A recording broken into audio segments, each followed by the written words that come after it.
이번에 강의할 부분은 제물론의 마지막 절에 이르게 되었습니다.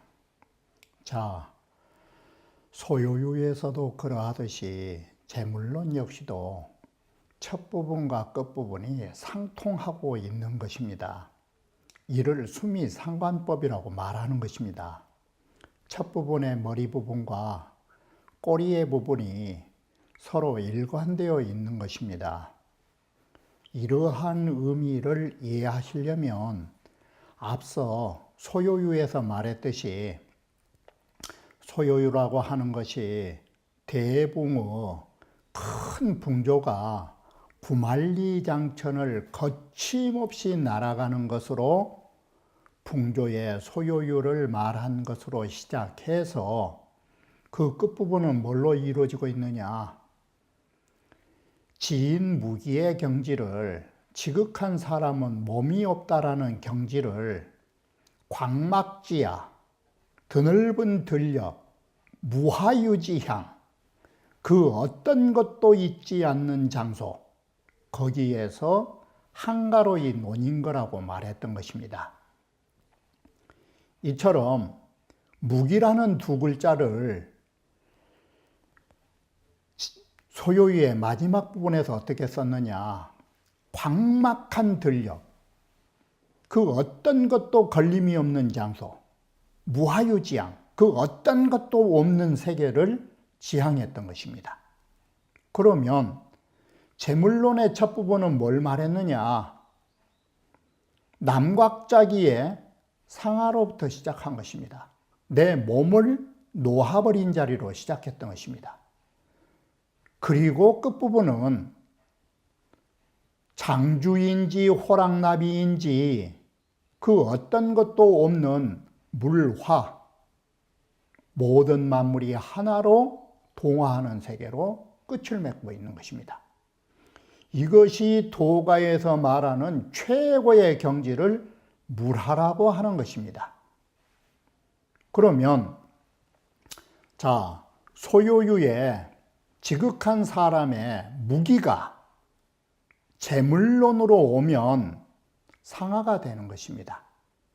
나자나 몸기자는 똑같은 글자이고 없다라는 것이나 잃어버렸다라는 상자나 같은 의미가 되는 것입니다.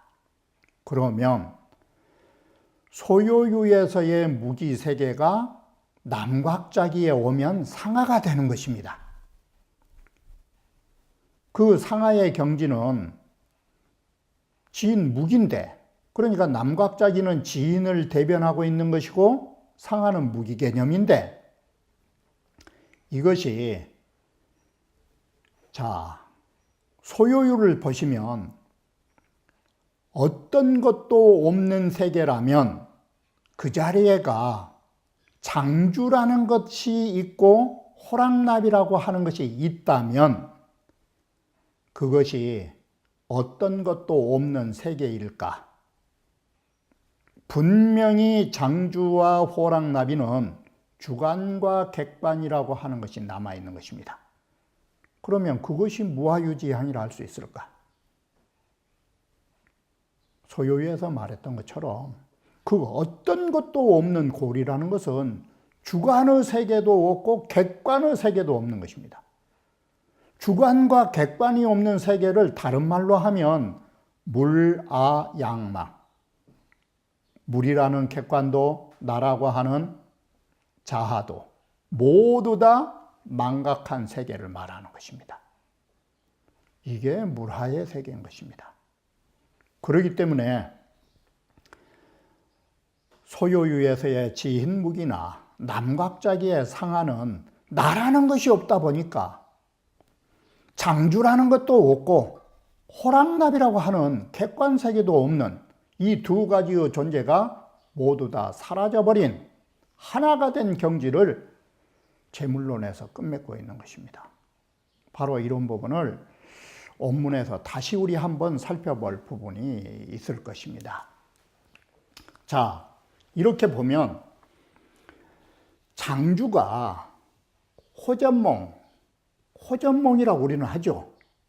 그러면 여기에서 장주라 하는 것은 이 지인의 경지를 말하는 것이고, 재물론에서는 제일 처음에 나왔던 이 남곽자기를 말한 것입니다.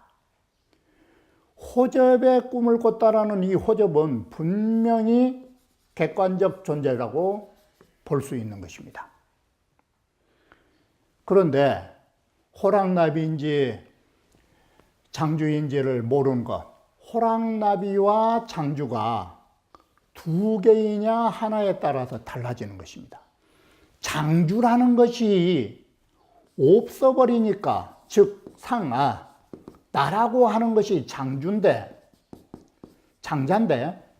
장자가 없어버리면 주관이 없어지는 것이고, 호랑나비라고 하는 이 호접, 이 객관도 사라진 것입니다.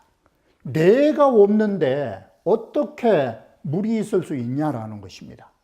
바로 이것이 지인은 남각자기로 제물로는 시작했고, 남각자기의 비유는 끝부분에 오면 결국 누구냐?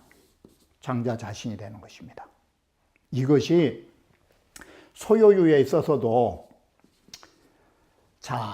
성인이나 신인은 모두 다 사람을 대비해 놨지만 지인만큼은 그 누구라고 말하지 않았으면 거기는 누구냐? 결국은 장자가 되는 것입니다. 이처럼 소요유와 제물로는 편명이 다르지만 그 의미상은 같은 본질을 가지고 출발하는 것입니다. 자, 장주와 호접을 하나로 보는 경지를 말하려고 먼저 여기서는 뭘 썼느냐? 그림자와 바로 나라고 하는 존재로 말한 것입니다. 그림자와 몸통이라고 하는 내가 둘일까 하나일까? 우리는 사람들이 생각할 때 그림자라 하는 것은 나라고 하는 몸에서 따라다니는 부속으로 생각하고 있는 것입니다. 이와 같이 나라고 하는 몸과 나의 몸에 의해서 파생되는 객관적인 존재로 그림자를 부각하고 있는 것입니다. 그런데 여기에서 장자가 그림자에다가 있다가 호접을 붙이고 나라고 하는 몸통에다가 장자를 붙여서 말하면 그림자와 나의 몸통이 둘일까 하나일까? 호랑나비하고 장주가 하나일까 둘일까? 호랑나비가 장주고 장주가 호랑나비라면 그림자가 몸통이고 몸통이 그림자가 될 수밖에 없는 것입니다. 바로 장주와 호랑나비를 말하기에 앞서 여기에 그림자와 몸통을 말해 놓은 것입니다. 자, 망향이라고 하는 것은 뭐냐면 그림자는 짙은 그림자를 말하고 망향은 짙은 그림자 밖에 어렴풋이 불투명하게 보이는 얇은 그림자, 바로 이 망향이라고 하는 것이 그림자 영자, 그림자에게 물었다. 자, 망향이라고 하는 제3자가 그림자라고 하는 제2인에게 물었다. 낭자행이라가 조금 전에 자네가 그렇게 부지런히 걸어다니다가 금자지하고 지금 자네가 멈춰서 있고, 자, 낭자좌라가 조금 전에는 그렇게 앉아있다가 금자기하니 지금은 자네가 일어나가지고 그렇게 뻘뻘거리면서 돌아다니니 하기 무특조야. 이 학이라는 문자가 나오면 의문사가 아닌 것입니다. 어찌 그 특조가 없느냐 해도 되지만 어쩌면 그렇게도 이러면은 의문사가 아니라 괴탄사가 나온 것입니다. 참 이상하다고. 어쩌면 그렇게 특조가 없느냐, 특별한 지조가 없느냐, 어쩌면 그렇게 사람이 줏대가 없이 몸통만 따라다니느냐, 왜 그렇게 독립의 지조가 없이 부속적 행동을 하고 있느냐. 그러자 누가 봐도 우리가 지금 이렇게 생각한 것입니다. 그림자라는 것은 부속적인 역할을 하는 거라고. 그러자 그림자가 영화알, 오, 유대의 연자야. 아, 내가 그 어떤 몸통을 기다려가지고 그처럼이라는 연자 속에가 행하고 멈추고 행지, 좌, 기 이렇게 행하고 멈추고 일어나고 눕고 이런 것이냐? 내가 그런 것인가? 자기가 해놓고도 내가 그 어떤 걸 기다려갖고 그처럼 움직였나? 이 말이 되는 것입니다. 영불능 자주니 분명 우리는 그림자라는 것은 자주성이 없으니 반드시 그 몸통을 기다려서 몸통 하는 대로 움직여지는 것인데 그림자가 뭐라고는 그렇다면 오소되 내가 기다리고 있는 바는 이 말은 뭐가 되느냐? 몸이 되는 거예요. 여기에 나왔자는 그림자고, 자, 그림자를 만들어주는 이 몸통이 그러면 우리의 몸도 우리의 몸이 자주일까? 우리 몸이 자주냐라는 것이에요. 우리 몸도 우유 대의연자야 또한 기다림이 있어서 그런 것인가? 그 몸이라는 것이 자주성이 있느냐? 몸이라고 하는 속에는 또 뭐가 있냐면 이 마음이라고 하는 걸 기다려가지고 몸이 움직여진 거예요. 그러면 이 관계가 몸이라고 하는 것도 자주성이 없고 마음에 의해서 움직여진 거라면 몸에 의해서 움직여지는 그림자 역시도 어떤 존재와 같느냐? 몸과 같은 존재가 되는 거예요. 이게 결국은 우리의 몸이 자주적인 게 없다면 그림자도 똑같은 몸의 역할이다 이 소리예요. 이게 자, 현역 불능 자주니 우리 몸이라는 것도 자주성이 없는 것이다. 몸도 자주성이 없기 때문에 반드시 뭘 기다리느냐? 마음속에 참다운 주제자를 기다려서 움직여지는 것이다. 그러면 영, 불능 자립의 수대영이요 그림자가 자립할 수 없으니까 반드시 이 몸이라고 하는 것이 있어야 하고 형체라고 하는 것이 자주를 못하니까 반드시 마음속에 진재가 있어야 한다면 그림자와 몸은 다른 것이냐? 똑같은 존재예요. 몸이 자주라면 그림자도 자주성이 있는 거예요. 몸이 자주하지 못한다면 그림자도 자주하지 못한 거예요. 그림자와 몸은 둘이 아니다. 자증 필요진제라 여기에는 반드시 진짜 주제자가 있음을 증명하고 있다. 그림자나 몸은 우리의 이 형체라는 거, 이 몸이라고 하는 거, 이 그림자 같은 존재인 것이다.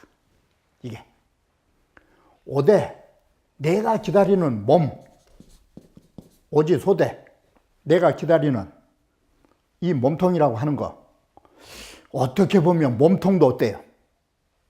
자주성이 없어가지고 오대도, 내가 기다리는 몸통도, 오대도, 토를 넣는다면 오대도, 내 몸도 사부조익냐? 사부라는 것은 뱀이 어떻게 가느냐? 비늘을 말하는 것인데 뱀의 배 마레가 이렇게 갖가지로 어긋나 있는 비늘이 움직이면서 뱀이 달려가는 것이에요. 그래, 뱀에 있는 비늘과 이건 쉽게 표현하면 이건 비늘이에요. 뱀이 달려갈 수 있는 그러면은 내 몸도 비늘과 같고 매미로 말하면 날개와 같은 것이냐? 매미 몸통은 따로 있고 뱀의 몸통은 따로 있고 그러면 몸은 뭐냐? 몸통 속에 붙어있는 비늘이요 매미로 말하면 매미의 날개에 관한 것이다. 이게. 그러면 진짜로 여기에서 말하는 진재는 뭐냐? 뱀이라는 몸통과 매미라는 몸통이고 비늘과 날개는 바로 몸이에요. 이게. 불하는 것은 뱀을 따르는 것이고 날개라는 것은 매미를 따라서 움직이는 것이다. 나의 오지 소대도 오지 유대도 나의 기다림 있는 몸도 이렇게 똑같다. 그림자나 나나 똑같은 존재다. 자, 이건 뭘 말하냐? 오지 행지와 좌기가 나의 갔다가 멈췄다가 앉았다가 벌떡 일어서는 것이 유대이 연이와 내가 물론 몸통을 기다려서 그렇게 움직이고 있지만 소대자도 내가 필요로 하는 기다리는 몸도 이 몸이라는 것도 꼭 뭐가 같으냐? 사지행에 대어부하고 뱀이 갈 적에 비늘이 있어야 되는 것과 같고 매미가 날아갈 때 날개가 있는 것하고 똑같은 격이다. 이게. 그러니 내 그림자 자체가 몸과 같은 것인데 오식소이연이며 내가 어떻게 그런 줄을 알 것이며 어떻게 그러지 않은 줄을 알리오. 이게 유대의 부자지라 몸도 그러고 그림자도 그러고 모두 다 기다림이 있긴 있는데 왜 그런지를 모르겠다. 위에서 인용한 이 사부조익이라는 거 모두 지미하고 지극히 미세하고 무지한 물건을 취해서 비유한 것이다. 대여 부대와 기다리는 자와 기다리는 그림자나 몸이나 기다림이 필요 없는 진재나 기다림이 필요 없으면 진재가 되니까 그렇게 하는 것과 그렇지 않은 것들이 천기가 자정하나니 천기가 절로 베풀어서 천기에 의해서 절로 그렇게 행해지는 것이니 막지기제라. 그 주제자가 진짜 어디 있는지 모르겠다. 여기에서 말하는 이 진제짜리, 그 진제짜리 한 사람이 어디가 있느냐? 이것은 제물로는 앞부분에 부득 기짐이 특별히 그 조짐을 얻을 수가 없다. 이 말은 진제라고 하는 것이 이 참다운 진제짜리가 어떻게 생겼는지를 도저히 알 수 없는데 이 진제짜리 본 사람이 있냐? 이 진제짜리를. 그리고 부지기 소이사라 그 어떤 것이 이렇게 부리는 바가 되는지 어떤 것이 이렇게 시키는지를 도저히 알 수 없다. 바로 여기에서 말하는 그 형상을 볼 수 없다라는 것, 이게 모른다 뜻이에요. 자, 오식 어떻게 알 수 있냐? 오식 누가 그렇게 시킨지 누가 할 수 있느냐? 여기에서 말한 부지와 부득이라는 네 글자, 이게 오식 두 글자 뜻이에요. 진리의 자리는 그 누구도 파악할 수 없고 누가 그렇게 시킨지도 모른다. 그러하므로 소이연도 알 수 없고 어찌 그렇지 않은 줄도 알 수 없는 자리다. 자, 이렇게 보면 여기에서 장주와 호랑나비가 둘이 아닌 것처럼 그림자와 몸통이 벌써 둘이 아닌 것이다. 진리 자리에서 보면 이게 똑같은 것이지 않냐. 그래서 이게 제물론의 지극한 경지로 이제 말하게 되는데, 그래 제물론의 지극한 경지이자 이 도가에서의 최고의 경지, 이 구경처, 이게 뭐냐? 결론부터 말씀드리면 맨 밑에 있는 물화, 물화는 뭐냐? 앞서 말씀드렸듯이 물아를 모두 다 잊어버린 거. 이게 제물론의 경지고 도가의 경지다. 자, 이게 너무나 잘 아시는 호접몽. 석자의 장이 몽유호접에 옛날 어느 날 장주가 꿈속에 호랑나비가 되었는데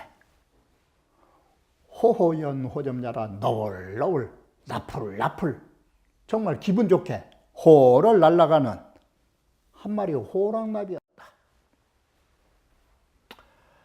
자, 지금 여기에서 한 말은 뭔 말이냐? 이 절은 저 멀리, 요즘 멀리 위에 문장이 뭔 글이냐면 물무비피며 이 세상에 존재하는 것은 저것 아닌 것이 없고 이 세상에 존재하는 물건들은 이거 아닌 것이 없다. 저 입장에서 보면 안 보이지만 내 모든 스스로의 입장에서 보면 다 알 수 있다. 그러므로 저것은 여기에서 나오고 이것은 저것으로 인한다라는 몇 구절을 증명하고 있는 글이다. 바로 여기에서 이것이니 저것이니 장주라는 저것은 이 호랑나비에서 나오는 것이고 호랑나비라는 이것은 저기에서 나온 거라고. 이것과 저것이 두 개가 아니다고 이 문장을 증명하고 있는 것이다. 그리고 또 뭔 구절을 멀리 증명하고 있느냐? 또 한 부분은 앞에의 글에 기매야 혼교하고 그 잠을 잘 적에는 우리의 넋이 꿈으로 함께 사귀고 그 잠을 깨면 바로 형계가 뭐냐? 꿈속에서는 혼교라는 말이 장주가 잠잘 때에는 혼이 뭘하고 만났느냐?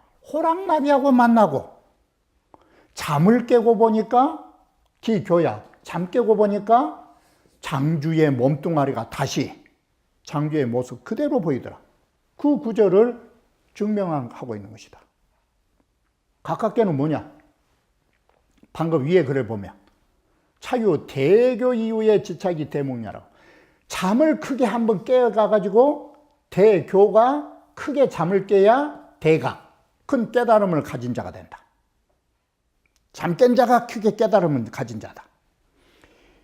대교를 한 후에 그것이 진짜 내가 큰 꿈속에서 있는 줄을 알았노라 라고 하는 그 위에 꿈속의 이야기를 증명하고 있는 것이다. 가까이는 지금 장주의 꿈속을 말한 것은 멀리 보면 앞부분이고 아울러 또 뭘 반증하고 있느냐? 형화의 그 무리의 모든 형체가 하나로 화함에 기심이 이어지느니라. 그 형이 화다 말은 앞에 부분에서 뭘 했느냐? 우리 몸이 죽어갈 적에 그 마음도 더불어서 함께 가는 거라고 그런 뜻을 이게 말하고 있다. 이게 그래서 다시 보면 장주가 꿈에 호랑나비가 돼서 너울너울 나는 호랑나비였다. 장주가 아니었다.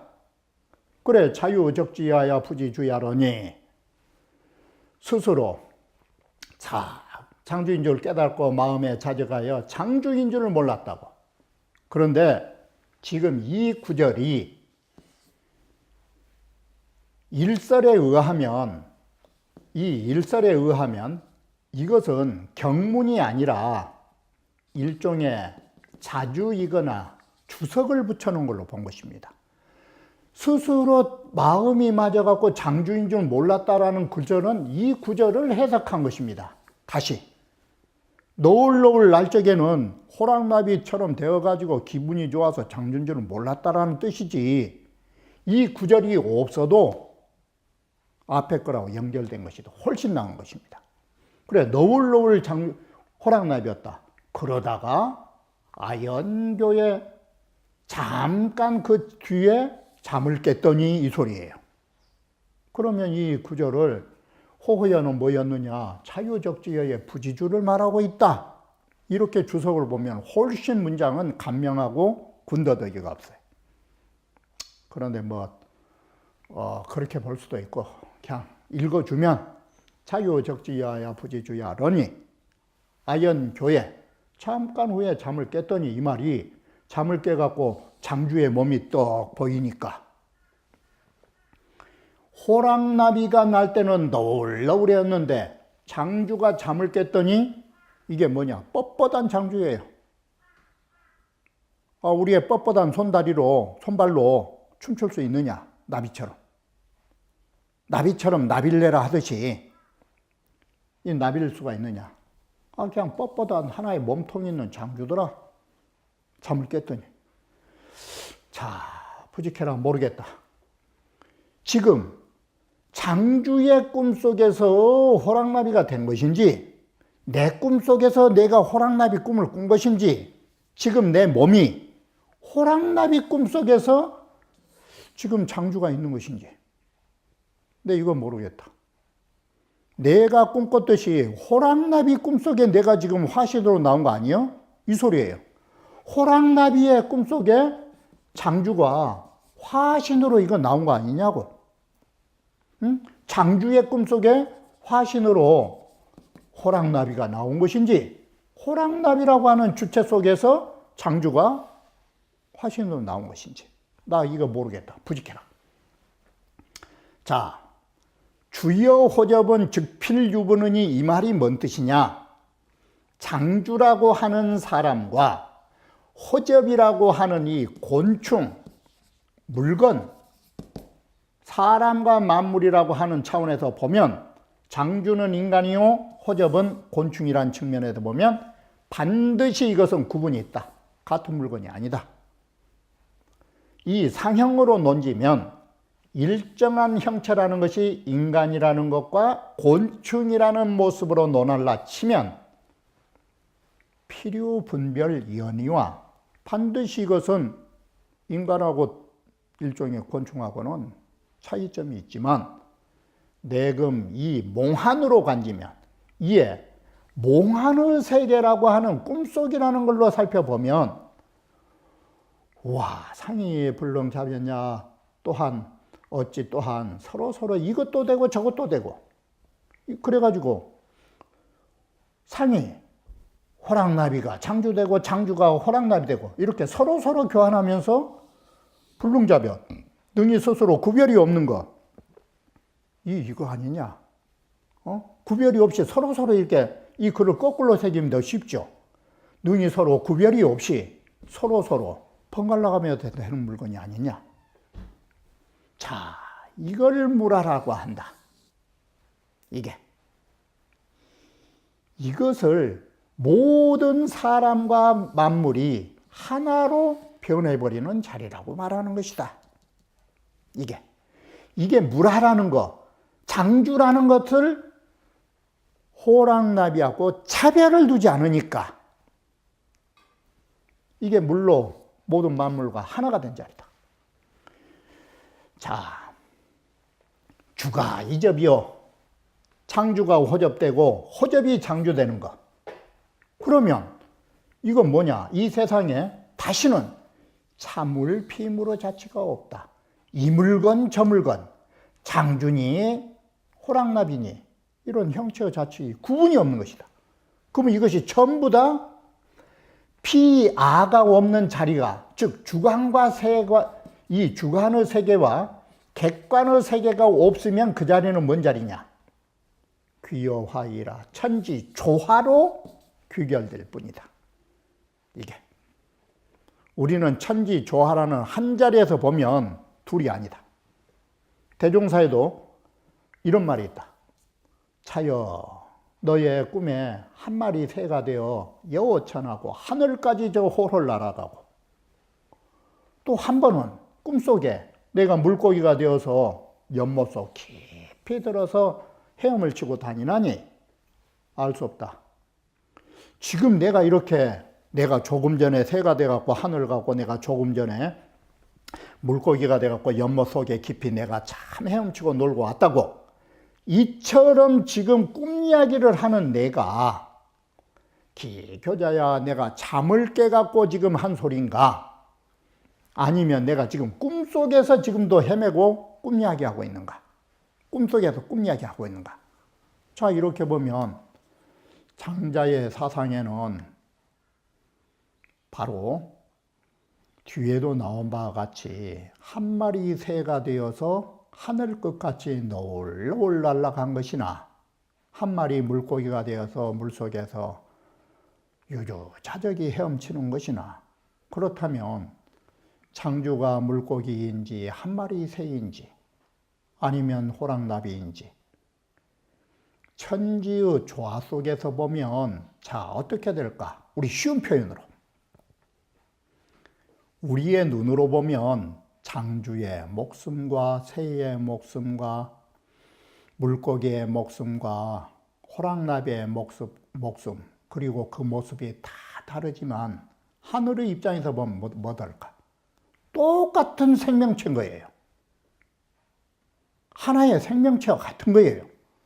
더 비근한 예로 말씀드리면 장미꽃하고 아름다운 장미꽃하고 아름답지 못한 호박꽃을 볼 적에 사람의 눈으로 보면 아름답다 밉다가 있지만 하늘의 입장에서 보면 장미꽃이 호박꽃이고 호박꽃이 장미꽃이에요.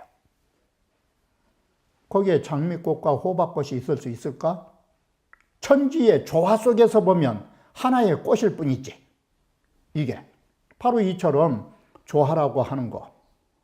천지의 조화 자리는 장미꽃의 차별도 없고 호박꽃도 차별이 없는 하나 자리가 천지 조화의 자리라고 본 것이에요. 이래서 하나 자리는 주관이라고 하는 자아와 객관이라고 하는 모든 현상이 사라진 자리. 결국은 장자는 어디로 가고 있느냐? 나라고 하는 차별을 버려서 남도 버리고 이와 같이 주관적 나를 놓아버리면 객관적인 피까지도 사라지게 된다는 거예요. 그것이 바로 너도 나도 없는 세계, 하나가 되는 자리, 진리의 자리로 돌아간다라는 말을 물화로 썼고 그것이 앞서에서 말씀드린 하나가 된 자리는 어떤 자리냐? 소요유의 마지막 편에서 무하유지향, 그 어떤 것도 존재하지 않는 곳. 그래서 그곳에는 장주도 없고 호랑나비도 없는 자리다 이 소리예요. 그게 무기의 최고 경지이자